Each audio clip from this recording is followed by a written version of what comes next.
So I have a dry fire sprinkler system. What does that mean? Well, it means that you've got a little bit more responsibility than those with a wet fire sprinkler system that's in a climate controlled area.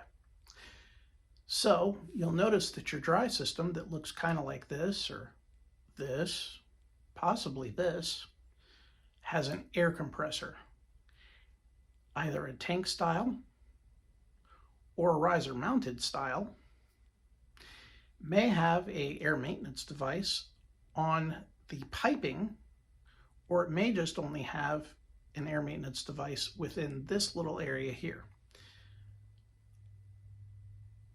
It may have a desiccant drying system attached to it,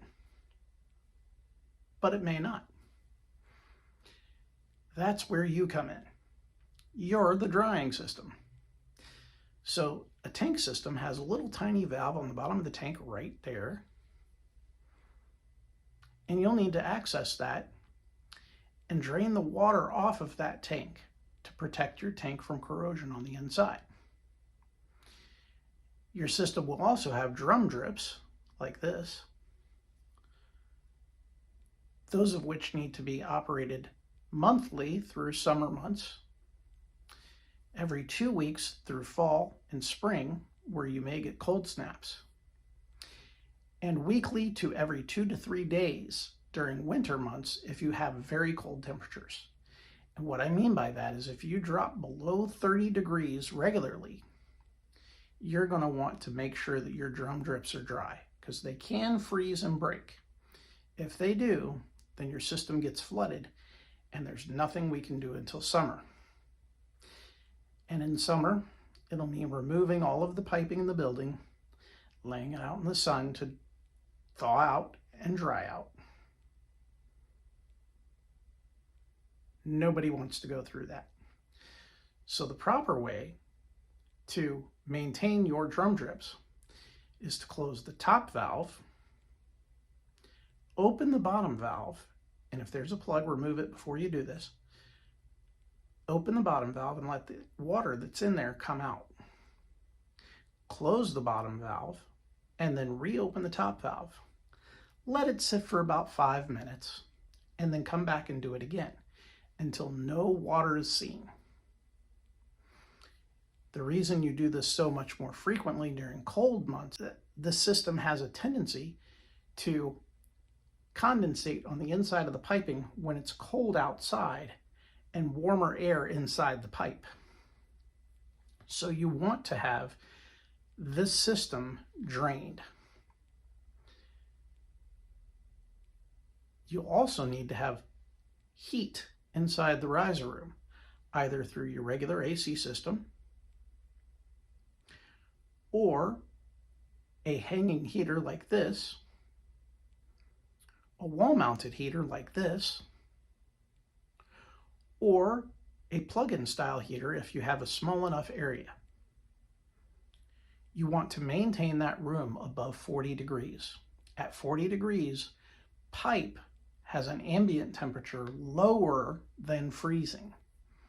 So you're going to want to keep that temperature above that in order to maintain your system in a safe and healthy manner, because you certainly don't want that thing getting sick.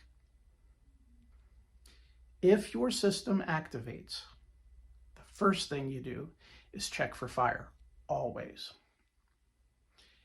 If there's no fire, then you can go and shut your main control valve and open your main drain, and then all of your drum drips and inspector's tests fully open so that your system fully drains.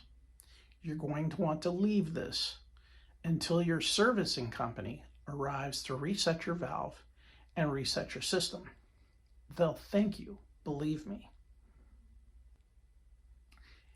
If the fire department has already shown up, you don't really have to worry too much because they're going to shut that control valve for you. If they don't, you're going to want to shut the control valve, drain the water, and open all your other drains, and that'll allow you to clear and reset your panel. And then wait for your service company to arrive.